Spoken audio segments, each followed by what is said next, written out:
Nós estamos no ano da mudança, ou seja, no ano da transformação. A palavra mudança, na verdade, que nós estamos usando, tem mais a ver com transformar do que propriamente, simplesmente o mudar. Você muda algo transferindo uma coisa de um ponto até outro. Isso é mudança. Mas nossa proposta é que haja uma transformação, onde muito mais do que mudar algo de lugar, é manter algumas características, né, daquilo que vai ser mudado, algumas essências, mas transformar, não necessariamente mudar a pessoa de lugar, mas mudar a mentalidade da pessoa.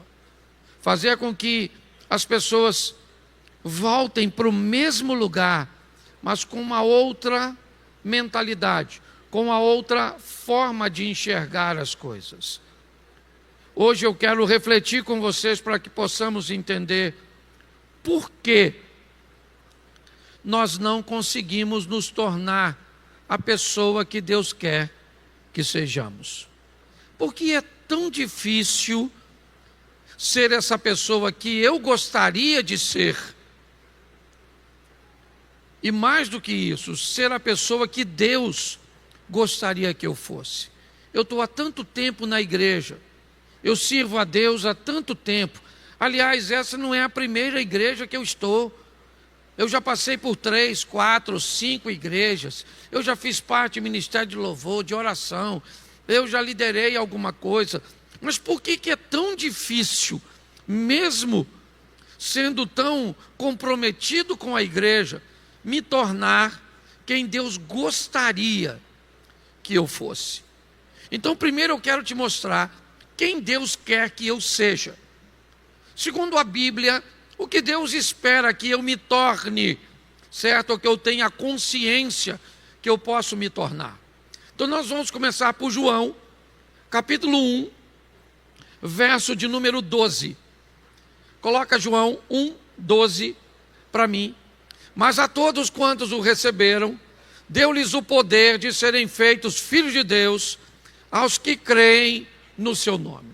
Então a primeira coisa que Deus quer que nós nos tornemos é seus filhos, a todos aqueles, ou mais a todos quantos o receberam, deu-lhes o poder de serem feitos filhos de Deus, aos que creem no seu nome. Então a primeira coisa que Deus quer que eu me torne é filho. Pastor, mas espera aí.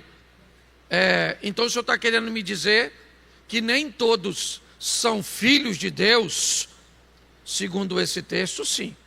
Todos nós somos criaturas de Deus, somos pertencentes a eles. Mas segundo o texto, eu me transformo em filho quando eu recebo Jesus e quando eu creio no nome dele, certo? A partir daí, então, eu me torno filho de Deus. Então a primeira coisa que Deus quer que eu e você sejamos é seus filhos. Bom, pastor, talvez isso não seja tão difícil, né? Bom, vamos continuar olhando.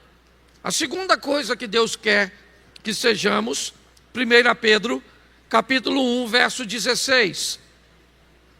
1 Pedro 1, 16. Porquanto está escrito, sede santos, porque eu sou santo. Bom, talvez agora as coisas comecem a ficar um pouco mais complexas. Por quê?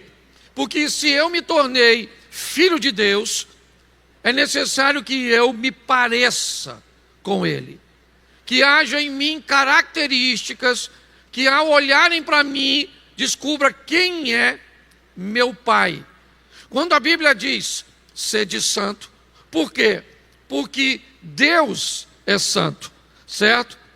Então, o que o texto está dizendo, que eu posso até dizer que eu sou filho de Deus, mas eu só vou ser reconhecido como filho de Deus se as pessoas conseguirem de alguma forma enxergar Deus em mim. São as características do Pai no Filho. Então Deus quer que eu seja filho e Deus quer que eu seja santo. A terceira coisa que Deus quer que eu seja, 3 João, por favor, capítulo 1, verso 2. 3 João 1, 2. Amado, desejo que vá bem em todas as coisas. Bom, Deus quer que eu seja próspero. Prosperidade é ir bem em todas as coisas. A pessoa normalmente é rico quando tem muito de uma coisa só. Alguns dizem que a acerola, até um tempo atrás, era conhecido como uma fruta rica em vitamina C. Por que que ela era rica em vitamina C? Porque, certo, tinha um nível alto de vitamina. Alguém é considerado rico quando tem muito dinheiro. Sua riqueza é o dinheiro. Alguém pode ser considerado rico quando tem muita saúde, certo? Riqueza é ter muita, uma quantidade grande de uma coisa só. Prosperidade é ter mais que o suficiente do que tudo que se precisa. O próspero, ele tem uma boa saúde, uma boa família, um bom trabalho, um bom emprego, bons recursos. O próspero, ele tem bons amigos. O próspero vive uma vida boa em seu relacionamento para com Deus. A prosperidade é ter mais que o suficiente, certo? Para que eu possa ser considerado próspero. Então aqui, Deus quer que eu seja filho, santo e próspero. Então, espero que isso tenha ficado claro. Bom, por que é que eu não consigo, então, atingir esse patamar? Está bem? Pastor, sempre. Se eu estou empregado, se a situação econômica fica boa, o meu relacionamento não vai bem. Se o meu relacionamento e a minha situação econômica está boa, é a doença que chega. Sempre tem alguma coisa para causar desequilíbrio. Bom, se Deus quer que eu seja filho, santo, essa palavra santo pode atrapalhar algumas pessoas. Pastor, como é que alguém vai ser santo? Entenda bem. O que Deus quer é que estejamos dentro de seu sistema de santidade, onde hoje eu pratico menos coisas que o aborrecem do que eu praticava há tempos atrás. Deus não pede perfeição, Ele pede aperfeiçoamento. Então, pastor, como é que o senhor está dizendo então que o fulano ali é santo? A expressão santidade aqui fala de um processo, onde eu estou engajado, buscando a cada dia me tornar melhor que o dia anterior. Então, Deus quer que eu seja filho, Deus quer que eu seja santo, Deus quer que eu seja próspero. Então, por que é que eu não consigo? Se Deus quer e eu também quero, por que é que eu não consigo? Bom, eu não consigo por duas forças muito poderosas que tentam me impedir de alcançar isso. A primeira força poderosa é o pecado. O pecado é uma força poderosíssima, certo? O apóstolo Paulo o descreve como ele uma força tão intensa que ele diz: o bem que eu quero fazer eu não faço, o mal que eu não quero este faço, miserável homem que sou, quem me livrará do corpo desta morte? O apóstolo Paulo está falando da força do pecado. O pecado está em nós, foi colocado, como a raiz colocada por Adão, Ok? O pecado entra no mundo por um homem, Adão, vai sair do mundo por um homem, Jesus Cristo. O pecado é poderosíssimo e ele tenta nos dominar. Segunda força que tenta nos impedir de sermos quem Deus quer que sejamos: Satanás, o diabo. O diabo tenta de todas as formas impedir que sejamos quem Deus quer. 1 Pedro, coloca por favor, 1 Pedro 5:8. 1 Pedro capítulo 5, verso 8. Sede sóbrios, vigiais, porque o diabo, o vosso quê? Adversário. Enquanto o pecado é um adversário de dentro, o diabo é um adversário de fora. Lutamos contra o pecado dentro, lutamos contra Satanás fora, mas o campo de batalha é o mesmo, onde enfrentamos os dois inimigos. É aqui, ó. É aqui. A luta é travada na mente. O pecado tenta dominar a sua mente, tá certo? E Satanás tenta influenciar a sua mente. Então nós lutamos aqui, tá certo? Com duas forças poderosas. Uma interna, o pecado, outra externa, Satanás. Essas duas forças normalmente nos envergonham, nos humilham, nos afastam de sermos quem Deus quer que sejamos. Bom, se temos os dois inimigos, seria importante nós pelo menos pararmos para pensar o que eles usam para nos atacar. Se entendemos as armas ou as áreas que o pecado e o diabo vão usar, basta que eu me fortaleça nessas áreas. Então vamos aqui primeiro. O que o pecado explora sobre você? Pare para pensar. Quando você pecou, quando você sentiu que vacilou, o que aconteceu? Qual foi a área? Tente descobrir se em sua maior parte ele aconteceu nessas áreas que eu vou te citar, 4. A primeira área que o pecado adora trabalhar: a vantagem sobre os outros.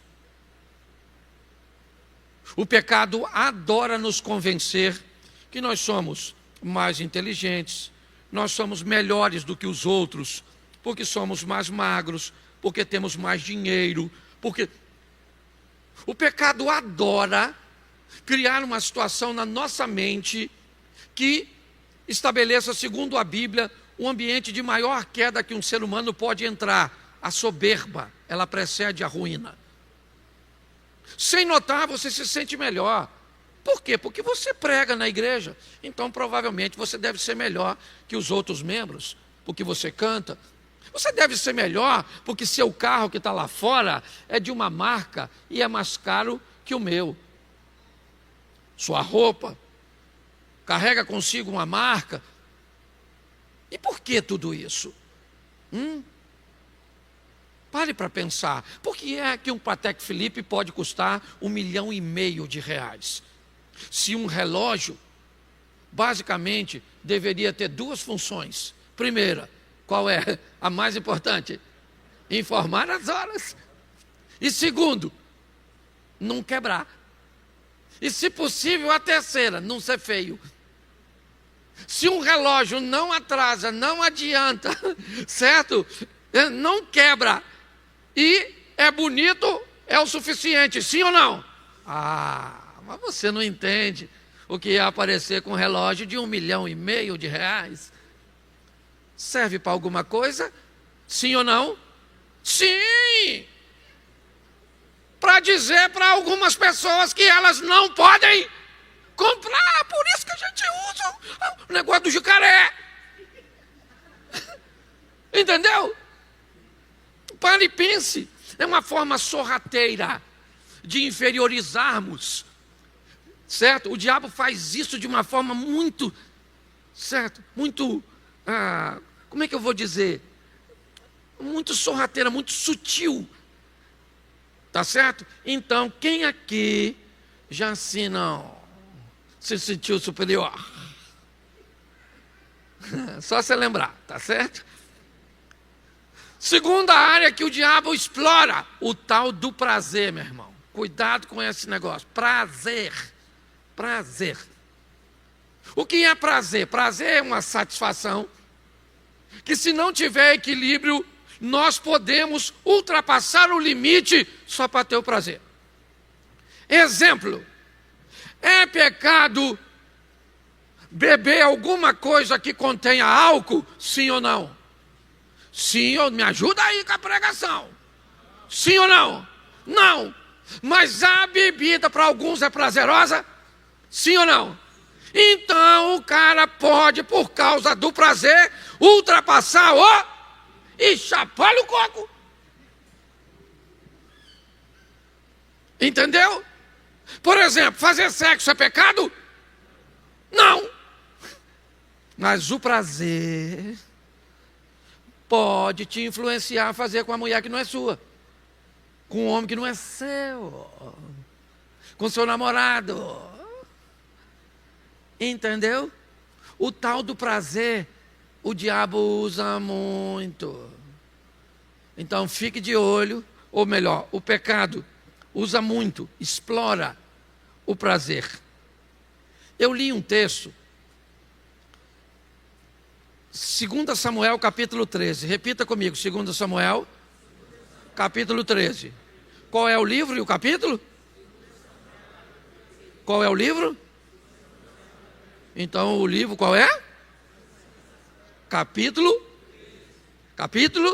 Só para você ler em casa, eu vou só te contar a fofoca. Mas eu não vou ler para andar rápido. O filho de Davi, o nome dele era Aminon. Davi tinha uma vida bem bagunçada quando o assunto era a família. Certo? Ele tinha filho com um montão de mulher. E aí então, Aminon tinha uma irmã por parte de pai, uma tal de Tamar, que era uma gata, maluco. Pense naquela menina, uma pensinha, sabe? Uma obra de arte, que se as rosas vermelhas olhassem para ela, ficava vermelha. Então, escute só, o Aminon gostou da Tamar. Sabe o que ele fez? Estuprou a Tamar. Assim que ele satisfez o seu prazer, ele começou a odiá-la e acabou morto pelo irmão legítimo de Tamar, Absalão. Depois você lê isso, está tudo no capítulo 13, essa fofocada tudo. Estupro, isso, assassinato. Só dei aqui o lugar da fofoca. Mas é só para te mostrar que o pecado adora explorar o prazer. Porque é através do prazer que muitas pessoas são capazes de ultrapassar o limite. Outra coisa que o pecado adora: dinheiro. Dinheiro é uma área muito importante para o pecado explorar. De duas formas. A ganância torna o indivíduo preso ao pecado, ou a avareza torna o indivíduo preso ao pecado. Tem gente que vive uma vida com dinheiro em pecado porque é ganancioso. Porque para ganhar dinheiro não mede esforços. O dinheiro também faz essa pessoa ultrapassar os limites. Negócios escusos, dinheiros ilícitos, certo?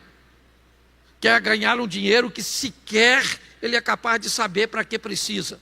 Enquanto o avarento fica preso ao dinheiro, sendo ameaçado por ele, e o dinheiro conversa com o avarento dizendo: não me gasta. Não me gasta, que se você me gastar, eu não tiver na sua vida, você vai ver só. Bom, então já vimos que o pecado usa a vantagem, o prazer e o dinheiro. E o pecado também usa a provocação. Pessoas provocadoras. Pessoas que vão fazer coisas que você não gosta, para te tirar do sério, para te deixar nervoso, para que você xingue, entre em confusão, faça besteira. Por quê? Porque esse é o papel do pecado. Tá certo? Bom, pastor, o senhor disse que o inimigo é o pecado e o diabo. Enquanto o pecado usa a vantagem, a soberba, certo? O prazer, o dinheiro e a provocação, o diabo explora lugares, pessoas e sentimentos. O diabo já gosta de que você vá para festas, para ambientes, certo? Cujo qual ele pode achar uma oportunidade de afastar você do propósito. Ló tinha uma vida ajustada, até se mudar para Sodoma e Gomorra. Foi assim que aconteceu. Davi tinha uma vida certinha, até o dia que tinha que estar na batalha e ficou em casa. Lugares. Cuidado com eles.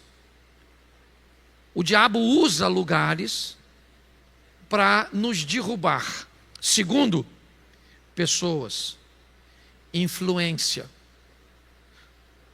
O diabo é extraordinário para usar pessoas, para explorar a entrada na nossa vida. E por último, o diabo explora sentimentos.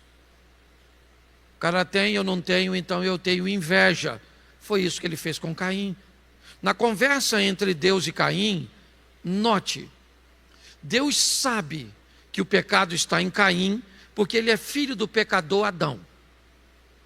Então não há nenhuma incoerência em o Caim sentir inveja do Abel, que teve a sua oferta aceita. Mas olha o que Deus fala com Caim. O pecado jaz à porta, e a ti cumpre dominá-lo. Olha só. O que ele está sentindo é perfeitamente explicável por causa do pecado. Ele está com inveja de alguém que ganhou algo que ele não ganhou. O diabo é excelente para se aproveitar da raiva, do ódio. É isso. Absalão matou Aminon no capítulo 13 de 2 Samuel por vingança. Herodias, aquela que era esposa de Filipe, estava casada com Herodes, tem a oportunidade de ficar rica no dia do aniversário de Herodes, onde o rei Herodes diz à sua filha Salomé: me peça até a metade do meu reino que eu te dou de presente por sua dança. Quando Salomé vai perguntar a Herodias: mãe, o que é que eu peço para Herodes? Ela troca a metade do reino pela cabeça do João Batista. Tem lógica isso? Lógico que tem. O que ela viveu neste momento foi o diabo se aproveitando de um sentimento. Então o diabo se aproveita de lugares, o diabo se aproveita de pessoas, de influências, e o diabo se aproveita de sentimentos. Então vamos lá. Você quer ser filho de Deus, quer ser santo e quer ser próspero. Você tem dois inimigos e um campo de batalha: o pecado e o diabo. O campo de batalha é aqui. O que o pecado e o diabo tenta colocar aqui? Altivez e soberba da vantagem, prazer ilimitado, certo? Dinheiro na extremidade, ou ganância, ou avareza, e provocação.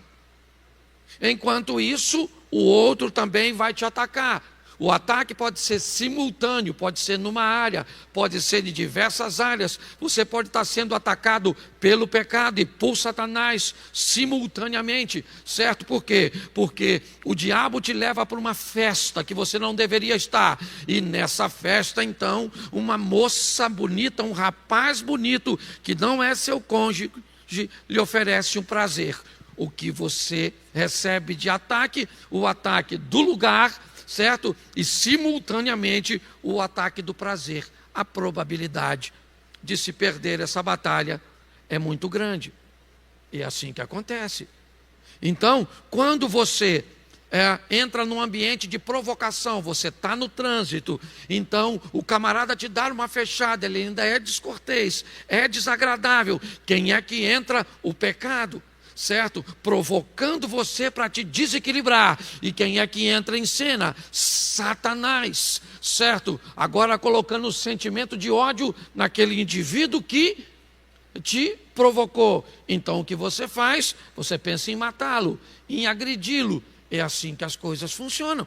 É isso que nós enfrentamos o tempo inteiro. Você está numa cena, você é solteiro, você é casado e está um bom tempo privado de intimidade. De repente aparece uma imagem, certo, que aguça a sua área sexual. Você está sozinho ou então procura um lugar, certo, para ficar solitário. E você então cede o pecado. É nesse ambiente que nós estamos. É uma guerra que acontece aqui com dois inimigos poderosos, pecado e Satanás, nos atacando em todas essas áreas de forma isolada ou simultânea. Tá bom, pastor, já deu para entender. Mas o que eu devo fazer, certo, para vencer essas duas forças poderosíssimas? Bom, eu preciso apenas conseguir o controle quando eu estiver sob ataque. Se durante o ataque eu obtiver o controle, lembra? Deus conversando com Caim, o pecado jaz à porta, mas a ti cumpre dominá-lo. Deus está conversando com Caim, a obrigação de dominar o pecado não é minha, ela é sua. É isso que Deus está conversando com ele. Então, se eu conseguir o controle sobre mim, quando eu estiver debaixo do ataque, eu vou ser vencedor. Então, o que eu faço? Eu observo a soberba, a altivez, o ambiente de prazer, o dinheiro e a provocação. Fico atento aos lugares, a pessoas e aos sentimentos. Então, eu montei uma estrutura onde eu sei basicamente por onde meus inimigos, que são dois, pecado e Satanás, vão me atacar. Então, quais são as instruções que podem me fazer um vencedor? A primeira, 1 Tessalonicenses 5:22, coloca na tela. 1 Tessalonicenses 5:22. Abstende-vos de toda aparência do mal. Em uma outra tradução, fugir, afaste-se do mal. Sim ou não? Sim ou não? Não. Afaste de quê? Da aparência do mal. Talvez, se eu tentar me afastar do mal, eu posso estar tão envolto nele que eu não consigo mais. Mas se eu me afasto, por exemplo, fui numa festa com um amigo, certo, ele é um cara estourado, ele anda armado, eu não ando armado, certo, não sou um cara estourado, mas eu estava com ele naquela festa, quando de repente um cara provocou esse meu amigo, e eu estava junto com ele, e esse camarada então deu um soco no meu amigo, eu estou ali, ele é meu amigo, eu defendi meu amigo, dei um soco nele, enquanto isso deu tempo do meu amigo tirar uma arma e matar o cara. Eu acabei fazendo parte de um homicídio. Você consegue entender como as coisas acontecem? Então, eu não preciso brincar com o mal. Se parece mal, eu devo me manter distante. Esse negócio parece, há um tempo atrás, me desculpe se alguém fez isso, aqui eu não estou condenando. Há um tempo atrás, há alguns anos, alguém me disse que tinha um negócio muito bom, onde a gente botava um dinheiro, certo? Porque tinha uns caminhões carregando combustível. Eu achei o negócio legal, um rendimento bom. Mas eu perguntei onde é que estava o caminhão. E não tinha caminhão. Eu falei, mas se não tem caminhão, como é que é o dinheiro do caminhão? Não, rapaz, o importante não é se tem caminhão. O importante é que o dinheiro é bom. Moral da história, não botei meu dinheiro, um tempo depois, não tinha caminhão, não tinha dinheiro, não tinha nada, um montão de gente perdeu um montão de dinheiro. Parecia mal, sim ou não? Sim ou não? Sim. Por exemplo, você vê uma mulher, ela tem assim, 25 anos, é linda, maravilhosa, ela tem um bom emprego, ela é crente, sensacional, e não consegue arrumar um namorado. Está solteira. Isso é um bom negócio, sim ou não? Sim ou não? Sim. Mas é muita virtude, pá. Então você vai olhar com cuidado. Que é isso aí? Como é que é esse negócio? Isso deve ser o cão chupando manga. Ô, gente, as pessoas... Pare e pense. Entende? Então, não precisa ser mal. Se parecer... Ó, posso ouvir um amém? Amém? Tiago capítulo 4, verso 7, segunda recomendação. Tiago 4, 7. Primeiro, eu fujo do mal. Segundo, sujeitai-vos, pois, a Deus. E faz o quê? Resistir ao... Isso! Resistir ao diabo. Resistência. Porque o bicho é terrível. Ataca você, ataca você, ataca você. Resistência. Resistir o diabo. E, gente, olha, eu vou ensinar uma coisa para você. Não estou falando mal de mulher não, tá? Mas olha, mulher é um bicho tão perigoso que a Bíblia diz assim: resistir o diabo e fugir da mulher. Olha, você encara o diabo e ó. Entendeu? O que é que eu desenho? Resistência. Resistência. Você quer vencer? Seja resistente. Isso. E para você ser resistente é melhor sair do lugar que não deve. Pareceu mal, você vai embora. 1 Pedro 5,8. Coloca aí. Não passar das 9 não. Isso. 1 Pedro 5,8. Sede sóbrio e vigiai. Por quê? Isso. O diabo, o vosso, isso, presta atenção. Sede sóbrio e vigiai. Olha só. Se eu quero vencer, eu tenho que manter vigilância, sobriedade, oração. São armas poderosíssimas para eu vencer. Quando você encontra alguém que foge da aparência do mal, quando você encontra alguém que tem resistência ao diabo, que vigia e que ora, a probabilidade dessa pessoa estar envolvida em qualquer tipo de confusão é quase zero. Mas o último é o conhecimento bíblico.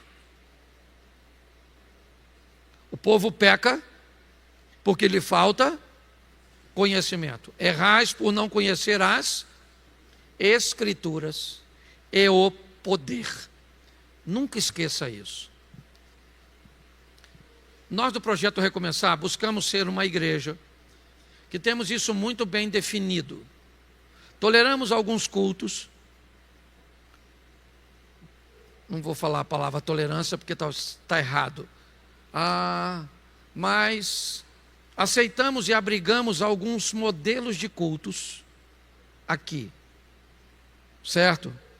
Onde há um mover de Deus de cura, há línguas estranhas, acreditamos nos dons,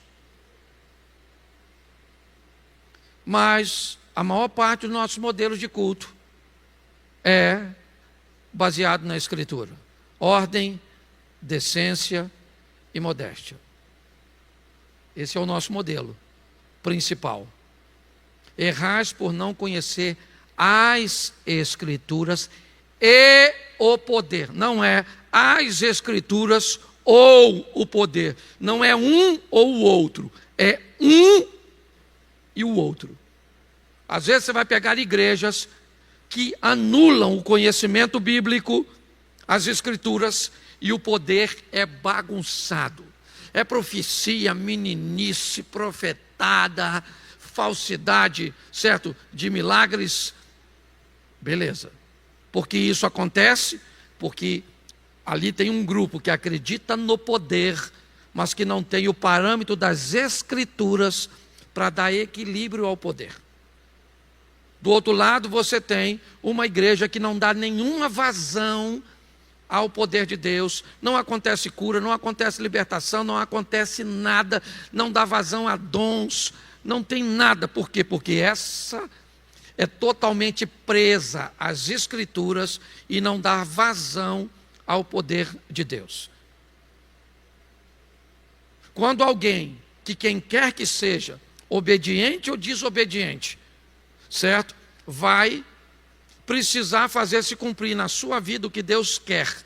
Sou filho, santo e próspero. Sei que tenho dois inimigos poderosíssimos, pecado e Satanás. Sei as áreas que ele atua. Então, todas as vezes que eu vou para determinadas áreas, e às vezes eu tenho que ir. Eu tenho amigos aqui em Xerém, eu nasci, sou criado aqui. Tem gente que é tão próxima minha, estudou comigo, que tem dificuldade de me chamar de pastor. Tem gente na igreja aqui que, se for me chamar, me chama de Claudinho. E não é por desrespeito, é porque o cara tem muita intimidade comigo. Então, eu tenho um amigo que ele gosta de fazer uma festa legal, aniversário dele, né? E ele sempre me convida, e o cara é meu amigo, foi criado comigo, então eu vou no aniversário dele. Só que ele está bem distante dos meus valores. Então é uma manguaçada danada, uma música doidona, uma mulher que deixa metade das roupas em casa, mas eu vou. Pastor, o senhor vai? Eu vou. Normalmente costuma começar entre 14 e 15 horas da tarde e acaba assim lá para o outro dia. Então eu vou. Quando é a festa de aniversário dele, eu já sei o modelo de festa que é. Eu vim tornar antipático, vou deixar o cara vai deixar de ser meu amigo, mas não. Eu falo que hora começa. Ele fala, Cláudio, vai começar às 2 da tarde. 2h15 eu chego. Eu chego. Para matinê. É para café com leite. Entendeu? Todo mundo está sóbrio, a birita ainda não está acontecendo, a música está baixinha. E aí eu fico lá, até quando? Até quando der. Conversando com a mãe dele, que também é crente. E lá, vamos embora. De repente, a nuvem muda. Entendeu? Tinha até hino. Agora, ele negócio não sei o que, levanta e tal, e dá de ladinho e tal. E aí, as donas já começam. Aí a manguaça, você já escuta. Aí já sai o primeiro endereço para alguém ir. Num palavrão. E ali aquela mensagem falou o quê? Aí às vezes, eu já vi gente que sabe que eu sou pastor, de olho em mim. Uma mulher lá disse, e mulher legal, não é ruim não, irmão. É lugar para o irmãozinho aqui, tá?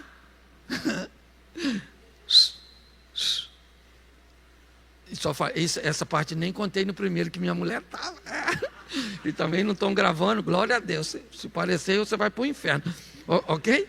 Mas brincadeiras à parte, se você quer ser alguém vencedor, fala assim, fuja da aparência do mal, resista o diabo, vigia e ora, e conheça a palavra e o poder.